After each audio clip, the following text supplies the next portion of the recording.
सभी को नमस्कार। दुनिया में अधिकांश लोग ऐसे होते हैं जो एक बने बनाए रास्ते पर ही अपना जीवन काट लेते हैं। वहीं दूसरी तरफ कुछ ऐसे लोग भी होते हैं, वो एक अपना अलग रास्ता बनाते हैं और सिर्फ अपना ही नहीं, दुनिया को भी, समाज को भी एक संदेश देते हैं और एक नया रास्ता भी दिखाते हैं। आज ऐसी ही शख्सियत हमारे साथ मौजूद हैं। आज हम इनसे पूरी बात करेंगे।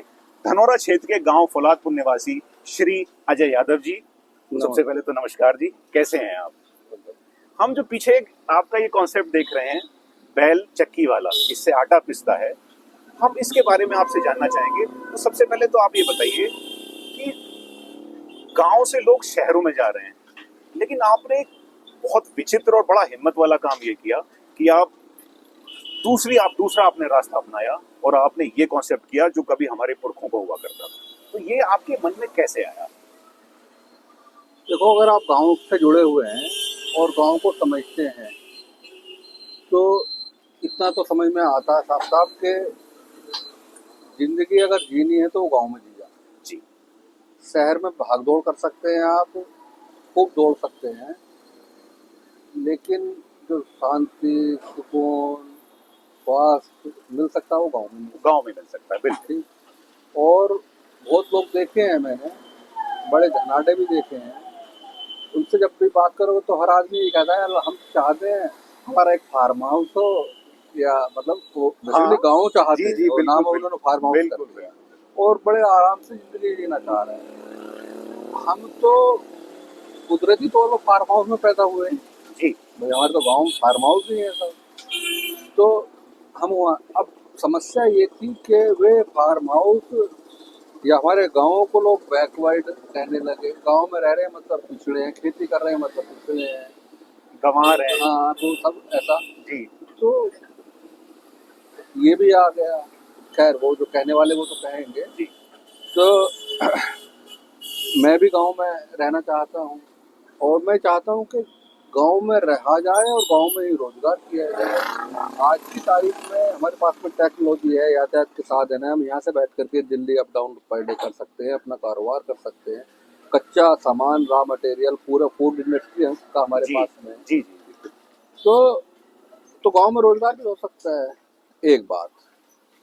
दूसरा ये था कि ये गोवंश, बेसिकली गांव की रीढ़ है गोवंश। जी। गाय और बैल। जी।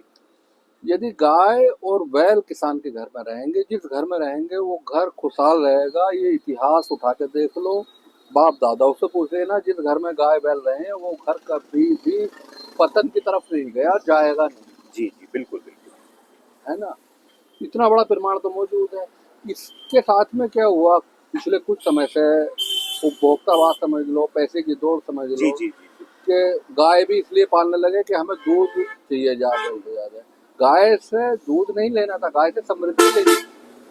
तो ये धोखा या समझो गलत फहमी हुई और बैलों के साथ तो अन्याय ही हो गया।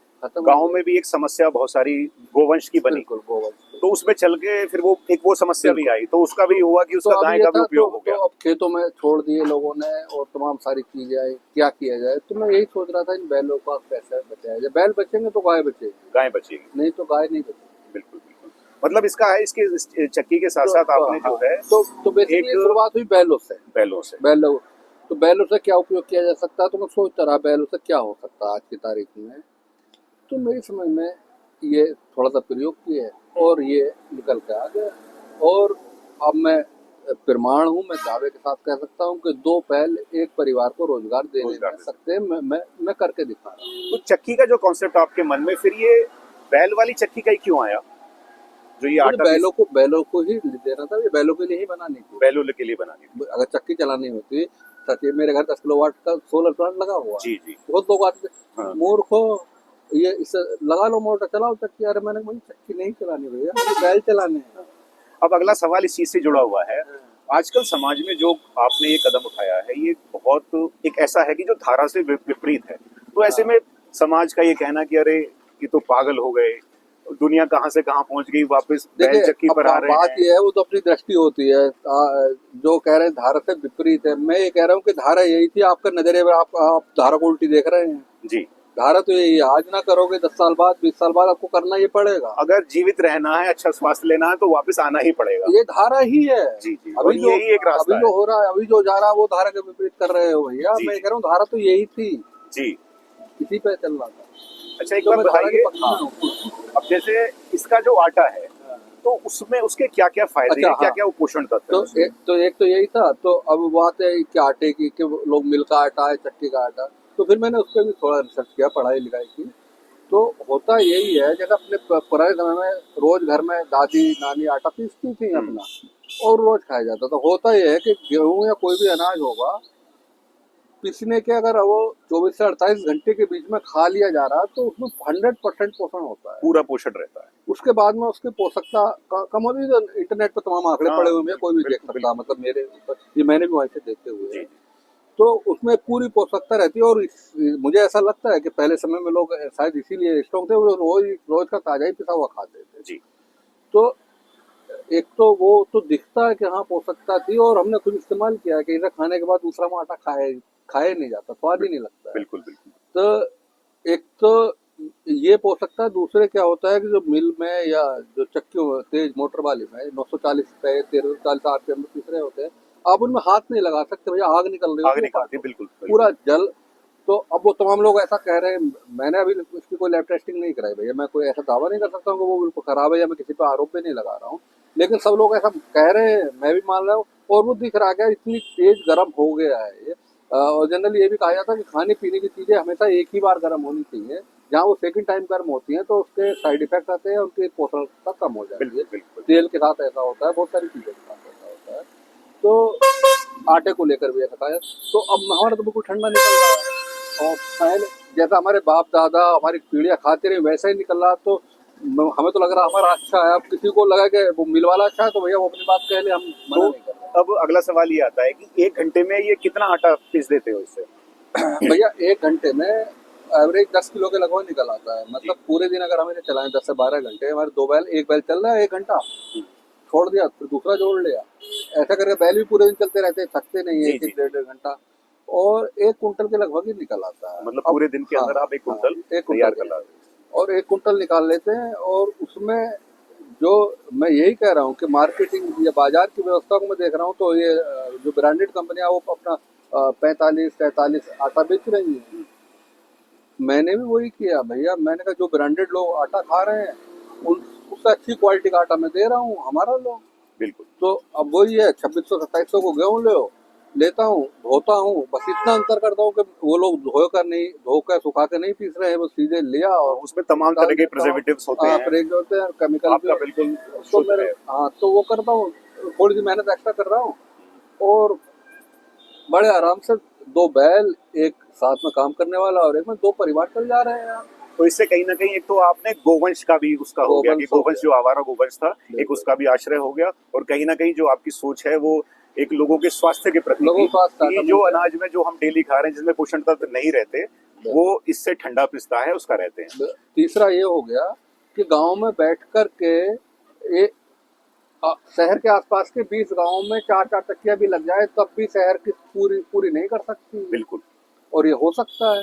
ना हमें डीजल चाहिए, ना हमें बिजली चाहिए, ना हमें कोई सरकारी झंझट चाहिए, ना कोई लाइसेंस चाहिए। ठीक, बड़े आराम से भाई गांव, अब शहर के लोग जाते हैं डिब्बा लेकर हाथ में, जिसके पास भैंस होती है दूध लाते हैं, आटा भी लाएंगे। ये तो अच्छा, 15 दिन में एक बार दूसरा लाना ये है कि बाकी समाज के लिए और युवाओं के लिए आप क्या संदेश देना चाहोगे, खासकर गांव के लोगों के लिए, कि जब कंज्यूमर भी हम हैं, बस प्रोड्यूसर भी हम हैं, बस तो बेचने के लिए या फिर और क्या संदेश आप देना मैं चाहोगे? यही कह रहा हूँ कि गन्ना, गुड़, चीनी, आटा, दाल, दूध, घी, यानी कि फूड इंडस्ट्री की 90% चीजें मैं पैदा कर रहा जी। हूँ। और मैं प्रोसेसिंग जानता हूँ। आज की तारीख में मैं पढ़ रहा हूँ, गांव में सब लड़के बीटेक एमटेक करके घूम रहे हैं। बिल्कुल बिल्कुल। ठीक है, टेक्नोलॉजी दिल्ली दूर नहीं है, लुधियाना दूर नहीं है भैया, सब चीजें तो सीधे अपना प्रोसेस करो, बिल्कुल। और लोग गांव से ले जाएंगे, नहीं तो पहुंचा दो, कोई समस्या नहीं है। होम डिलीवरी आजकल तो चीन की यातायात, कंपनी यार, अमेरिका अमेजन जो करेगी, हम आजकल तो करेंगे। यातायात के साधन इतने अच्छे हैं, रोड इतनी सब अच्छी हैं। अच्छी है, तो सीधे सीधे करो। तो घर बैठ करके अपना रोजगार करो, और दूसरे लोगों को कराओ, 4 लोगों को कराओ, कहीं जाने की जरूरत कहाँ है भैया। बिल्कुल बिल्कुल। और और गांव जिस भी, दिन उससे गांव भी आबाद रहेंगे। मैं यही तो कह रहा हूँ, जिस दिन गांव के आदमी गांव में रोजगार मिलने लगेगा तो ये जो फालतू की बातें होती है, बिना मतलब की सियासत होती है, उसका टाइम ही नहीं मिलेगा, मुझे उसका नहीं समय, मिलता बात उसके करने समय नहीं का, मिलेगा, है बिल्कुल ना। तो ये हो जाता है बड़े आराम के साथ इसी में। तरीके से हो जाता है। क्यों रुक जा रहा तो है? बाकी अब जो है, ये आपकी जो लोकेशन है इस चक्की की, ये कहाँ पर है अभी? ये अमरोहा, ये जीवन ज्योति हॉस्पिटल है सामने, राजेश्वरी टाइल्स के बराबर। हाँ। तो ये यहाँ केवल 2-3 महीने के लिए डेमो, जो गांव में उतना लोग नहीं देख पा रहे थे, जी। तो उससे जो तो है, मैं उसे मैसेज देना, ये लोगों को केवल ये कि भैया ये एक परिवार का रोजगार का साधन है, और इसमें बहुत बहुत बड़ा इन्वेस्टमेंट, मुश्किल से लाख रुपए में ये सब सेटअप तैयार हो अच्छा जाएगा। अच्छा अच्छा, मतलब इसमें हाँ इन्वेस्टमेंट भी बहुत ज्यादा नहीं भाई, है। कहाँ इन्वेस्टमेंट है, लोग जी लाख में 1.25 लाख लग जाएगा, जी जी। ठीक है, लेकिन वो आपका रिटर्न आ रहा है 20,000 रुपये महीना, तो हाँ। क्या भाई। तो लेकिन अगर जैसे कोई भाई हमें देख रहा है वीडियो को और वो ऐसी शुरुआत करना चाहता है, तो फिर उस वो आपसे संपर्क कर ले। वो बड़े आराम के साथ में 3 साल मैंने इसमें लगाए हैं, मेहनत की है, तो मेरे 3 क्योंकि साल में ऐसा है ना, वो इसलिए जरूरी है क्योंकि ये सब चक्कियां किसी दुकानों पे तो मिलती नहीं, अभी किसी ने है बनाया ना, नहीं क्योंकि है। अभी वो चीज चली गई, पुराना दौर था वो जो चला गया। उतना मैं भाई मैं करा दूंगा, कहे हमें बनानी, तेरे घर आके बनवा दूंगा, वो जी कहे कि बना के दे दो, बनवा के दे देंगे जी भैया, जी लोहा लक्कड़ का जो पैसा लगेगा दे दिया, जी जी। क्या भाई। हमारे 3 साल की जो जो अनुभव हुआ है, उसका फायदा उधर मिल जाएगा। बाकी कोई और जो चीज, अगर जो जैसे यहाँ पे आप 2-3 महीने के बाद चले जाओगे, गाँव ही ले अगर कोई जाऊंगा, गांव से आप, शहर में मुझे नहीं रहना। तो शहर में जो फुलादपुर में आपसे आके संपर्क कर सकता है आटे के लिए। फोन है, फोन है। फोन एक बार इनका डिस्क्रिप्शन बॉक्स में भी चला देंगे, बाकी और नंबर आप बताना चाहें तो बता सकते हैं। हाँ चलो मैं बता दूँ, हाँ, बात कर। तो वो डिस्क्रिप्शन में डाल देंगे। तो बाकी यही है कि युवाओं को भी, आज हमारे साथ ही अजय यादव जी थे, उन्होंने बहुत एक अच्छी राह दिखाई है कि गांव के अंदर रहकर भी बहुत सारे रास्ते निकाले जा सकते हैं। शहरों में जाना आवश्यक नहीं है, बस थोड़ा सा हमें माइंडसेट चेंज करने की जरूरत है। जैसे हम पहले जिक्र कर रहे थे, जब प्रोड्यूसर भी हम हैं, कंज्यूमर भी हम हैं, हमें अपना प्रोडक्ट्स बेचना चाहिए। सारे हम बना रहे हैं, पैदा कर रहे हैं, तो हमें बेचना भी आना चाहिए, जिससे कि हमारे गांव भी आबाद रहेंगे और हमारे देश का स्वास्थ्य भी अच्छा रहेगा। हम बीमार भी कम होंगे, और हमारी सारी, जब हमारा परिवार स्वस्थ रहेगा तो देश में, परिवार में खुशहाली भी आएगी। तो ये थे अजय यादव जी, और आपने इतना अच्छा कॉन्सेप्ट दिया, तो सबसे पहले तो आपकी हिम्मत को अभिनंदन है, क्योंकि ये एक मामूली रास्ता नहीं है, इसके लिए बहुत सारी चीजें सहनी पड़ती हैं, झेलनी पड़ती हैं। और बाकी आपने बातचीत के लिए इतना अच्छा समय दिया और इतना अच्छा कार्य आप कर रहे हैं, इसके लिए बहुत बहुत शुभकामनाएं, और ये समय देने के लिए आपका बहुत बहुत धन्यवाद।